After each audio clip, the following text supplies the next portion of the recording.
চট্টগ্রাম পানির নিচে ভাসছে, এটা সঠিক নয়, মন্তব্য স্থানীয় সরকার প্রতিমন্ত্রীর।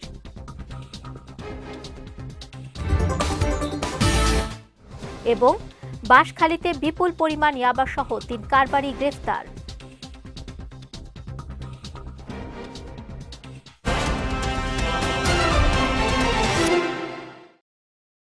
আসসালামু আলাইকুম। চট্টগ্রাম সংবাদে আমন্ত্রণ জানাচ্ছি আমি নুসরাত আহমেদ। শুনছিলেন শিরোনাম, এবারে বিস্তারিত। চট্টগ্রাম পানির নিচে ভাসছে, এটা সঠিক নয় বলে মন্তব্য করেছেন স্থানীয় সরকার, পল্লী উন্নয়ন ও সমবায় প্রতিমন্ত্রী মির শাহে আলম। সকালে নগরীর বিভিন্ন খাল, স্লুইস গেট ও কর্ণফুলী নদী এলাকা পরিদর্শন শেষে তিনি এ মন্তব্য করেন। বলেন, হঠাৎ ভারী বৃষ্টিপাত হলে কিছু এলাকায় সাময়িক পানি জমতে পারে, তবে সেটিকে স্থায়ী জলাবদ্ধতা বলা যাবে না। সাম্প্রতিক বৃষ্টিতে যে কয়েকবার পয়েন্টে পানি জমেছিল তা দ্রুত অপসারণ করা হয়েছে। প্রতিমন্ত্রী বলেন, বর্তমানে চট্টগ্রামের জলাবদ্ধতা সমস্যার প্রায় ৭০ থেকে ৮০% সমাধান হয়েছে। বাকি কাজ চলমান রয়েছে, যা আগামী ডিসেম্বরের মধ্যে শেষ করার লক্ষ্য নির্ধারণ করা হয়েছে। এ সময় উপস্থিত ছিলেন চসিক মেয়র ডাক্তার শাহাদাত হোসেন, চট্টগ্রাম উন্নয়ন কর্তৃপক্ষের চেয়ারম্যান, সেনাবাহিনীর প্রকৌশল বিভাগের ঊর্ধ্বতন কর্মকর্তা সহ অনেকে। চট্টগ্রামের বাঁশখালী থেকে প্রায় ৩ কোটি টাকার ইয়াবাসহ ৩ কারবারিকে গ্রেফতার করেছে র্যাব। গতকাল রাতে গণমাধ্যমে পাঠানো এক সংবাদ বিজ্ঞপ্তিতে এ তথ্য জানান র্যাব ৭ চট্টগ্রামের সিনিয়র সহকারী পরিচালক ARM মোজাফফর হোসেন।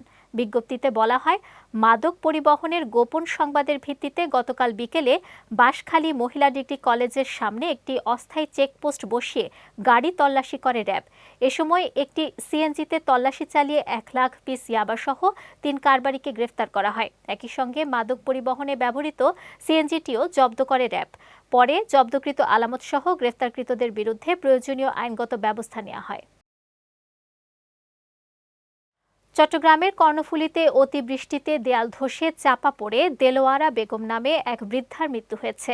গতকাল বিকেলে কর্ণফুলী থানার শিকল বাহার ইউনিয়নের পুলিশ বিট এলাকায় এ দুর্ঘটনা ঘটে।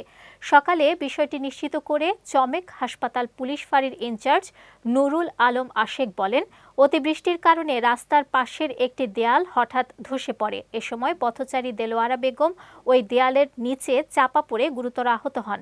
পরে স্থানীয়রা তাকে উদ্ধার করে দ্রুত চট্টগ্রাম মেডিকেল কলেজ হাসপাতালে নিলে চিকিৎসক মৃত ঘোষণা করেন। চট্টগ্রামের পতেঙ্গায় প্রায় ৭০ লাখ টাকা মূল্যের ১৮৫ বোতল বিদেশি মদ জব্দ করেছে কোস্টগার্ড। সকালে এ তথ্যটি জানিয়েছেন কোস্টগার্ডের মিডিয়া কর্মকর্তা লেফটেন্যান্ট কমান্ডার সাব্বির আলম সুজন। বলেন, আজ ভোরে গোপন সংবাদের ভিত্তিতে চট্টগ্রামের ইপিজেড থানাধীন আকমল আলী স্লুইস গেট সংলগ্ন এলাকায় অভিযান পরিচালনা করা হয়। অভিযানকালে প্রায় ৭০ লাখ টাকা মূল্যের ১৮৫ বোতল বিভিন্ন ধরনের বিদেশি মদ জব্দ করা হয়। এ সময় কোস্টগার্ডের উপস্থিতি টের পেয়ে মাদক কারবারিরা পালিয়ে যায়। জব্দকৃত আলামতের বিষয়ে পরবর্তী আইনানুগ ব্যবস্থা গ্রহণের কার্যক্রম প্রক্রিয়াধীন রয়েছে বলেও জানান কোস্টগার্ডের এই কর্মকর্তা। স্থানীয় সরকার, পল্লী উন্নয়ন ও সমবায় মন্ত্রণালয়ের প্রতিমন্ত্রী মির শাহে আলম বলেছেন, চট্টগ্রাম নগরীর জলাবদ্ধতা সমস্যা সমাধানে সংশ্লিষ্ট সব সংস্থার সমন্বয়ে একটি আন্তঃমন্ত্রণালয় কমিটি গঠনের সিদ্ধান্ত নিয়েছে সরকার। গতকাল টাইগার পাসে চট্টগ্রাম সিটি কর্পোরেশন কার্যালয়ে আয়োজিত সমন্বয় সভায় তিনি এসব কথা বলেন।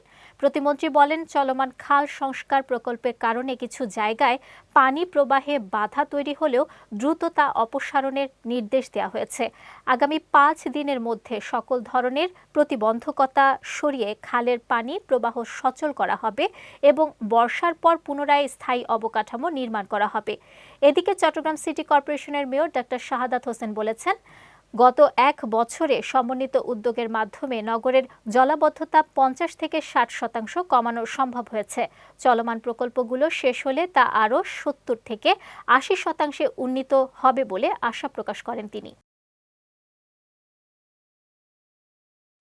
গত ৯ মাসে রাঙামাটির কাপ্তাই হ্রদ থেকে বিভিন্ন প্রজাতির মৎস্য আহরণ করে ২২ কোটি টাকার বেশি রাজস্ব আয় করা হয়েছে বলে জানিয়েছেন রাঙামাটি মৎস্য কর্পোরেশনের ব্যবস্থাপক কমান্ডার মোহাম্মদ ফয়েজ আল করিম।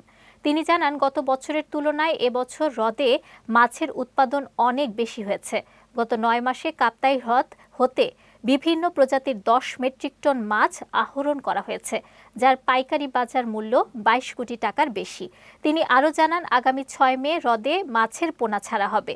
এবার পোনা ছাড়ার পর কঠোর নজরদারি রাখতে জেলা প্রশাসন, পুলিশ, সেনাবাহিনী, বিজিবি সহ সংশ্লিষ্টদের সহযোগিতা কামনা করেন রাঙামাটি মৎস্য কর্পোরেশনের এক ব্যবস্থাপক। তরুণ প্রজন্মকে কারিগরি শিক্ষায় উদ্বুদ্ধ করা এবং দক্ষ মানব সম্পদ গড়ে তোলার লক্ষ্যে ব্রাইট বাংলাদেশ ফোরামের উদ্যোগে চট্টগ্রামে কারিগরি দক্ষতা মেলা অনুষ্ঠিত হয়েছে। আজ নগরীর শিশু একাডেমি প্রাঙ্গণে দিনব্যাপী আয়োজিত এ মেলায় বিভিন্ন কারিগরি প্রশিক্ষণ প্রতিষ্ঠানের শিক্ষার্থীরা অংশ নিয়ে তাদের অর্জিত দক্ষতা ও উদ্ভাবনী কাজ প্রদর্শন করেন। পাশাপাশি বিভিন্ন স্টলে electrical, mechanical, IT, graphics design সহ নানা কারিগরি বিষয়ের বাস্তবমুখী প্রশিক্ষণ কার্যক্রম সম্পর্কে শিক্ষার্থীদের বিভিন্ন পরামর্শ দেওয়া হয়। দর্শনার্থীরা এসব স্টল ঘুরে দেখে কারিগরি শিক্ষার গুরুত্ব ও সম্ভাবনা সম্পর্কে ধারণা লাভ করেন। এদিকে এ ধরনের উদ্যোগ ভবিষ্যতে আরও বৃহৎ পরিসরে আয়োজন করা হবে এবং দেশের তরুণ সমাজকে দক্ষ ও আত্মনির্ভরশীল করে গড়ে তুলতে সহায়ক ভূমিকা রাখবে বলে আশা করেন মেলার আয়োজকরা। টেকনাফে programme on agricultural and rural transformation for nutrition, entrepreneurship and resilience in Bangladesh পার্টনারের আওতায় পার্টনার ফিল্ড স্কুল কংগ্রেস অনুষ্ঠিত হয়েছে। সকালে উপজেলা শিল্পকলা একাডেমি অডিটোরিয়ামে উপজেলা কৃষি সম্প্রসারণ অধিদপ্তরের উদ্যোগে এই অনুষ্ঠানের আয়োজন করা হয়। টেকনাফ উপজেলা নির্বাহী কর্মকর্তা মোহাম্মদ ইমামুল হাফিজ নাদিমের সভাপতিত্বে এতে প্রধান অতিথি ছিলেন কক্সবাজার খামারবাড়ি কৃষি সম্প্রসারণ অধিদপ্তরের উপপরিচালক ডক্টর বিমল কুমার। টেকনাফ উপজেলা উপসহকারী উদ্ভিদ সংরক্ষণ কর্মকর্তা এস.এম. শাহজাহানের সঞ্চালনায় এতে স্বাগত বক্তব্য রাখেন টেকনাফ উপজেলা কৃষি অফিসার মোহাম্মদ হুমায়ুন কবির। বিশেষ অতিথি ছিলেন উপজেলা বিএনপির সভাপতি অ্যাডভোকেট হাসান সিদ্দিকী, সাধারণ সম্পাদক Shahadat Hossain, Nila UP chairman Mohammad Ali, Baharchhara UP member Faridul Alam. Chattogram Selima Kader Chowdhury degree কলেজের প্রতিষ্ঠাতা, বিশিষ্ট দানবীর, শিক্ষানুরাগী ও রাজনীতিবিদ মরহুম সাইফুদ্দিন কাদের চৌধুরীর 11তম মৃত্যুবার্ষিকী উপলক্ষে স্মরণসভা ও দোয়া মাহফিল অনুষ্ঠিত হয়েছে। গতকাল নগরীর গনি বেকারি মোড় সংলগ্ন গুডস হিল বাসভবনে এ অনুষ্ঠানের আয়োজন করা হয়। কিউসি গ্রুপের এজিএম মোহাম্মদ হাসান রুমির সঞ্চালনায় অনুষ্ঠানে প্রধান অতিথি ছিলেন চট্টগ্রাম বিশ্ববিদ্যালয়ের আরবি বিভাগের বিভাগীয় প্রধান প্রফেসর ডক্টর গিয়াসউদ্দিন তালুকদার। প্রধান আলোচক হিসেবে বক্তব্য রাখেন হজরত মিসকিন শাহ জামে মসজিদের খতিব মাওলানা মুসা চৌধুরী।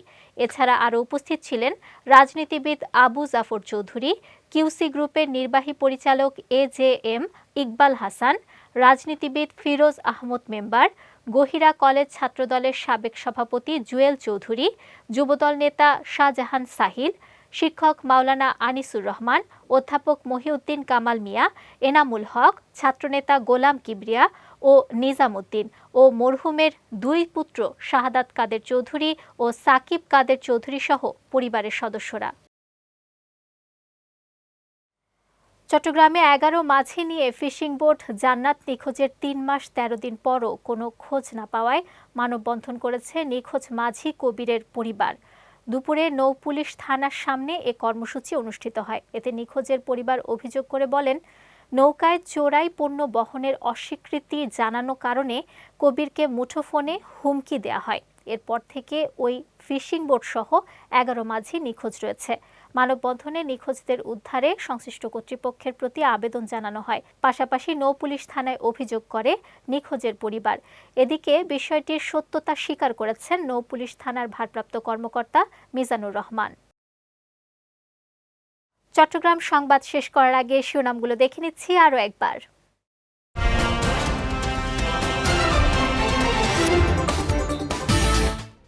চট্টগ্রাম পানির নিচে ভাসছে, এটা সঠিক নয়, মন্তব্য স্থানীয় সরকার প্রতিমন্ত্রীর।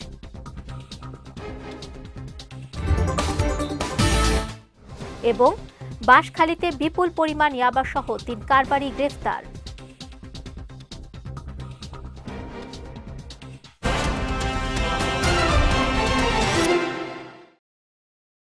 চট্টগ্রাম সংবাদ শেষে আজকের মতো আমি নুসরাত আহমেদ আপনাদের কাছ থেকে বিদায় নিচ্ছি। রাত ৯টায় আমাদের পরবর্তী বিজয় রাতের সংবাদ দেখার আমন্ত্রণ রইল। এছাড়াও আজকের চট্টগ্রাম সংবাদের ভিডিও দেখতে পারেন আমাদের ইউটিউব এবং ফেসবুক পেজে। আমাদের ইউটিউব হলো youtube.com/bijaytvofficial এবং আমাদের ফেসবুক পেজ হলো facebook.com/bijaytvlimited। এতক্ষণ সঙ্গে থাকার জন্য ধন্যবাদ সবাইকে।